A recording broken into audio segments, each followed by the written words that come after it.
Kudzu spreads fast, swallowing everything in its path. Houses, trees, and secrets. But the past has a way of pushing back up beyond the leaves. I'm Ashley, and this is Under the Kudzu, a place where forgotten cases breathe again and hidden truths crawl into the light.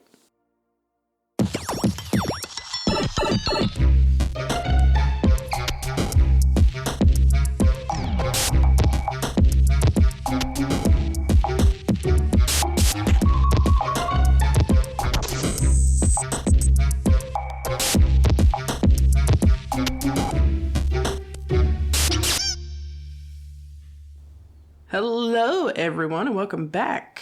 This is episode 2 of Under the Kudzu.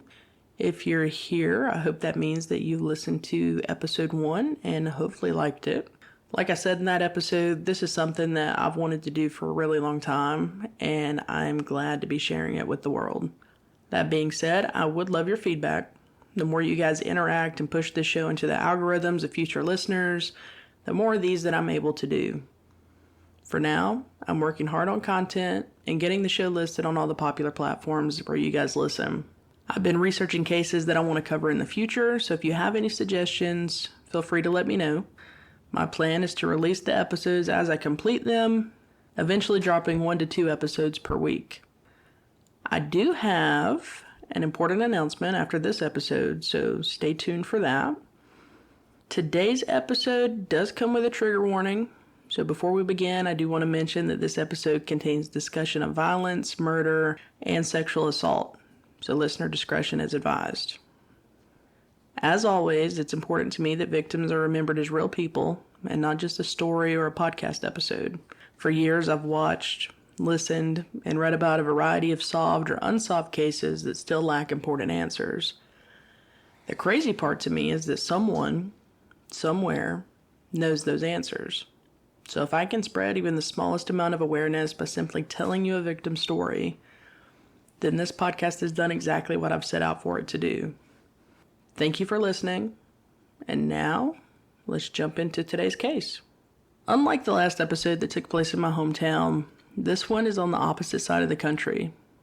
In July of 1967, Seattle, Washington was a city in transition, with no idea of just how much change was coming.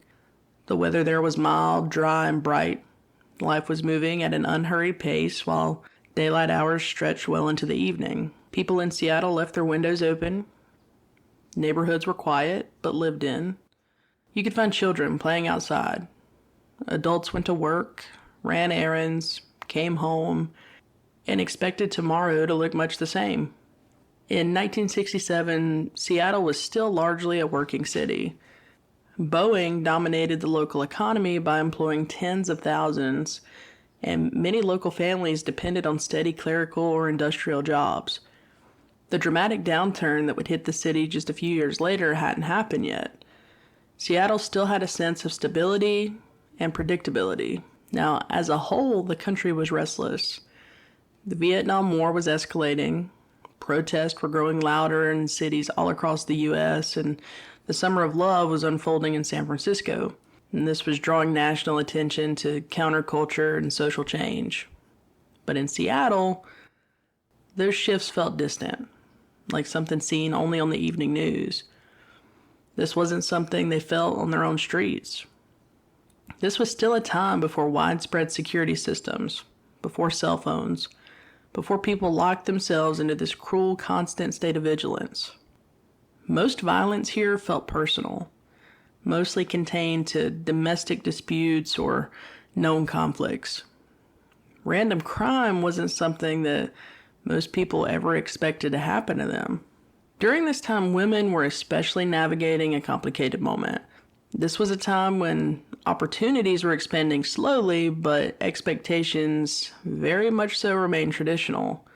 Many women lived carefully structured lives built around work, family, and the ever so important routine.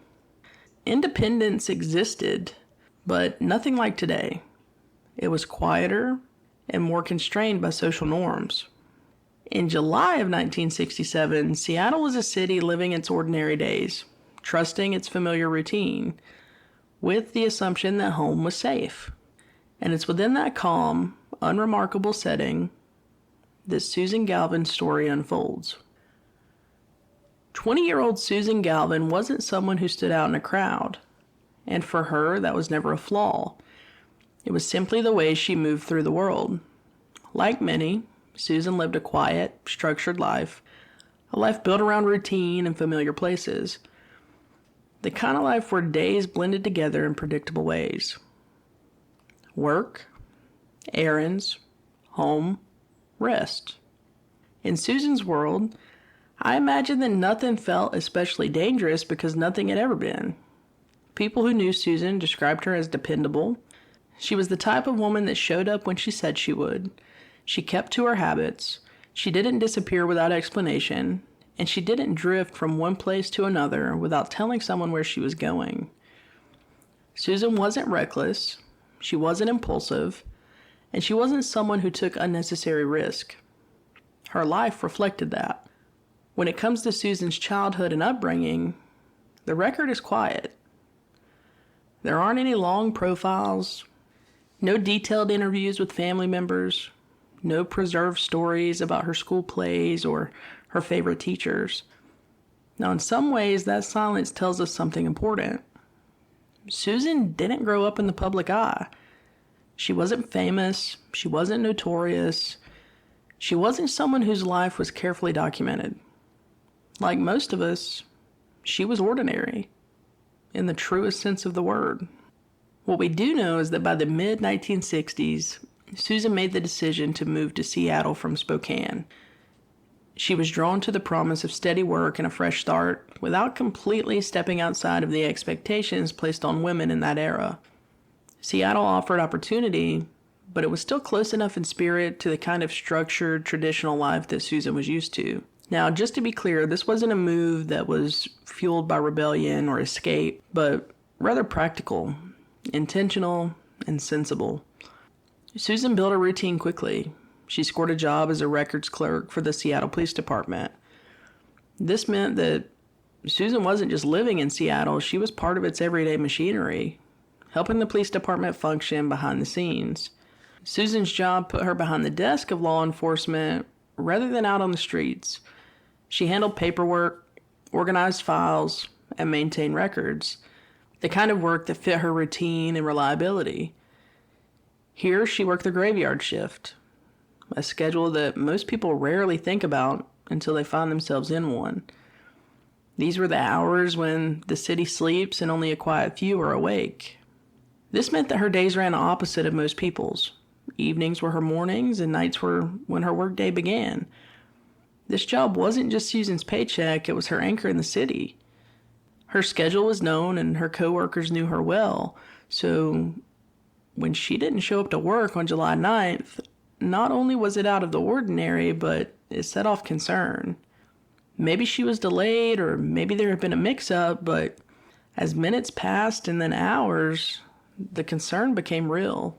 Not because of panic, but because this wasn't like her. By morning, it was clear that this wasn't just an absence. Something was wrong. Reports indicate that she was officially reported missing on July 12th. Now, that's after failing to show up for 2 consecutive shifts. I can imagine that the people who knew Susan felt extremely uneasy. In 1967, Seattle's crime environment was very different from what people probably picture today. But it was a city in transition. Things were beginning to change socially, economically, and culturally. Seattle didn't have the reputation for high violent crime that other larger cities had at the time, but crime was rising. And with a climate like this, it's fair to say that a missing woman under unusual circumstances would have been deeply unsettling for the public. No one could have known at the time just how unsettling Susan's case would become. The next evening on July 13th at approximately 6:40 p.m., a parking garage attendant was reopening a parking garage located at 300 Mercer Street in preparation for the upcoming weekend. Now, this parking garage was located in Lower Queen Anne, adjacent to Susan's apartment. While going down his to-do list, he unlocked an elevator, and what he found inside was horrifying. Inside, he finds the body of Susan Galvin. Now, how did Susan end up here? What could have possibly happened? Susan lived in the Lower Queen Anne neighborhood, and we know that she worked in the public safety building. We also know that Susan spent quite a bit of time in Seattle Center, considering it was the primary city hub during this time. Susan's office building was around 1.5 to 2 miles away from her home, and this would have been a 30 to 40 minute walk or just a short bus ride. Her regular route would have involved walking to Seattle Center and then taking a bus to work. Detectives believe that she must have been intercepted on the night of July 9th while following her usual route to the office. This route typically involved walking across a sky bridge connected to the parking garage in order to catch the bus. The parking garage had been closed since the previous weekend, which explains the delay in her discovery. At the time, detectives meticulously processed the elevator and the garage area for any evidence. They lifted fingerprints from the elevator control panel, and they were able to recover a palm print as well. They also collected Susan's clothing, never knowing just how important it would be. A standard autopsy was completed on Susan's body, and samples were collected by the medical examiner. These confirm that Susan had been sexually assaulted and suffocated or strangled. You know, reading lines like that, honestly, never get any easier. I think as a society, we're desensitized. You know, we sit around and we watch true crime documentaries and we listen to these podcasts, but if you really take a moment to step back and think about that, I mean, Susan must have been absolutely terrified. You know, just trying to get to work or trying to get home, whatever the case may have been, she's just snatched by a man and drug into this elevator. I mean, that's terrible. A lot of people are going to hear this, or maybe you've watched a documentary on her case before, and it's easy to become desensitized when you hear about this all the time. You know, I get news alerts on my phone, and 8 times out of 10, they're about a shooting. And if it's not about a shooting, it's normally about some type of loss of life. So we're constantly subjected to this. We hear cases like this and we don't truly understand just how horrifying Susan's last experience with life could have been. As detectives started their investigation, they gathered leads from witnesses who had seen Susan in the days before her murder. Witnesses reported seeing her on July 9th at Seattle Center Armory. In 1967, this location was known as the Food Circus. The Food Circus was a massive multi-level food court. It was also like a shopping mall. This was a popular hub at Seattle Center throughout the 60s, and the venue here included a stage for live performances. Susan was seen here talking and holding hands with a man who was employed as a professional clown, known as Punchy. Now, we don't have much information on Punchy the Clown because his identity was never made public, but he did quickly become the prime suspect in Susan's murder. He was one of the last people to be seen with her, but he also started acting suspiciously after the discovery of her body. After Susan was found, he abruptly quit his clown job and he left Seattle. This was obviously intriguing to investigators, but not enough to charge him with murder. Susan and a friend were also seen that day in the company of 2 U.S. Navy sailors. These 2 men were questioned by police, but ultimately released due to lack of evidence. I can imagine that the police felt a tremendous amount of pressure to solve this case, considering that Susan worked as one of their own record clerks. But they were met with some early dead ends. In 1967, DNA wasn't used, so all police had were some fingerprints and a palm print from an elevator. In all reality, these could have belonged to anyone. Police interviewed dozens of people. Time passed. Days turned into years. Evidence from Susan's case eventually made its way into a box and onto a shelf. As dust began to settle, life moved on. Detectives came and went, and those who knew Susan were still seeking the answers that they deserved. This case remained unsolved for 52 years. 52 years is a lifetime. But if you remember, Seattle was very much so a city in transition. Things were changing, climate was heating up, crime was rising. I have no idea how many cases were probably piled on top of hers within that 52 years. Nothing would happen with this case until 2002. In 2002, a forensic scientist at the Washington State Patrol Crime Lab identified a DNA profile from the semen found on Susan's preserved clothing. However, the profile did not match any known offenders in the Coldest database. After this, the case sat cold for another 14 years. In October of 2016, Detective Rolf Norton of the Seattle Police Department officially reopened the case, and this finally led to several major milestones. Now, with having a DNA profile, Detective Norton tracked down the former clown suspect, Punchy, who was now living in Utah. A DNA test was performed later that year, and it officially cleared him of any involvement with Susan's murder. With Punchy now cleared of any involvement, traditional DNA methods had reached a total dead end. In 2018, California detectives arrested Joseph James D'Angelo, known as the Golden State Killer. This made national headlines. They were able to do this using genetic genealogy testing, and this inspired the Seattle Police Department to see if they could also utilize this method to crack their oldest cold cases. In the summer of 2018, investigators submitted the DNA profile that was originally extracted from Susan's clothing to Parabon Nanolabs for forensic genetic genealogy testing. In February of 2019, they finally had a new lead. Forensic genealogists matched the DNA to a couple from the 19th century and traced it forward to present day. This process was led by C.C. Moore of Parabon Nanolabs, and the killer's DNA was uploaded into the public database GED Match. Now, this identified two distant cousins. Each cousin shared less than 2% of their DNA with the unknown killer. Moore then worked backward from these two individuals to find their common ancestors.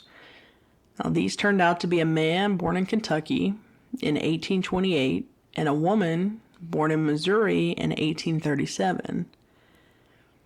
Investigators took this information and they traced every descendant of that couple forward in time. They were able to narrow down the list using more clues that his DNA provided, such as his Polish heritage and the 16% Native American ancestry. This led them directly to Frank Wypych. Wypych was born in 1941 and grew up in Seattle's Ballard neighborhood. He served in the U.S. Army during the early 1960s. In 1967, Frank Wypych was married with one young child and was working as a security guard. Now, he may have worked at Seattle Center, and he was never a suspect after Susan's murder. However, he did have later run-ins with the police. In 1971, he was arrested for larceny and served 9 months in jail. He was arrested again in 1975 for a weapons offense. Relatives later told police that he had been impersonating a police officer. He would wear a uniform and make traffic stops while armed with a gun. Wypych died in April 1987 at the age of 46 from complications with diabetes. He was still living in Washington at the time of his death. In 2019, investigators exhumed Wypych's body. DNA extracted from his bones matched the evidence found on Susan's clothing with 100% certainty. Now, with DNA confirmation, investigators also began looking at other crimes that Wypych could possibly be connected to. While in the Army, this guy was stationed in places like New York, Alaska, and even Germany. It's honestly unlikely that Susan was the only victim of this scumbag, but investigations are still ongoing. Susan Galvin's life deserves to be remembered for more than just the way that it ended. She was someone that moved through the world quietly, predictably and trustingly. She never knew that one ordinary day would become the last. Cases like Susan's remind us that violence doesn't always announce itself. My goal in telling you Susan Galvin's story is not to speculate or sensationalize, but to document what is known, acknowledge what is not, and remember Susan as a person, not just a victim. This is a case that left a lasting impact on people who knew her and the community that she lived in. Susan's life may have been routine and ordinary, but what she brought to us through her death is much more than that. Susan's case brings hope to those still searching for answers, no matter how much kudzu has covered them. Her case proves that no matter how long a case is cold or how much dust the box gathers, a resolution is still possible. Technology is forever changing, improving, and new ways of delivering justice are still being discovered. In the end, Susan Galvin's case would make history. Susan's case became the oldest case in the country to use forensic genetic testing, proving that even decades later, the truth can still be found beneath the vines. Before I wrap up, I want to mention the sources that I used for this episode. My information came from publicly available reports and articles, including GeekWire, KUOW News, the Seattle Times via the Associated Press, Fox 13 Seattle, KIRO 7, Boston 25 News, and HeraldNet. Additional background came from Investigation Discovery, Oxygen, Grunge, KFGO, and Seattle Magazine. All sources are linked in the show notes. All information is presented as accurately as possible based on what is publicly documented, and any mistakes are my own. This episode is for informational and educational purposes only. I chose Susan's case today because I felt like it was an interesting connection to episode 1 on Angela Hamby. My biggest hope is that the same type of technology will eventually break her case as well. Okay, I have some exciting news about episode 3. Thank you guys for hanging in there. I hope you enjoyed today's case. But episode 3 is coming next. My wife, Emily, has agreed to join me, and I could not be more excited to have her as my first ever guest. Now, she is definitely not a true crime junkie like myself, but there is a reason why I want her on the next episode specifically. You'll have to tune in to figure out why. You guys can look for episode 3 soon. Just make sure you follow the show, subscribe, or add to your library. That way you get notified as soon as I upload. I'm still working on stockpiling content, and honestly, I'm having a blast. Patreon is coming soon. I have an account created. I'm going to get some content on there before I share the link with you guys, but I will update as soon as it's available. Thank you guys so much for joining me on this journey. Until next time, stay vigilant and keep looking beneath the vines.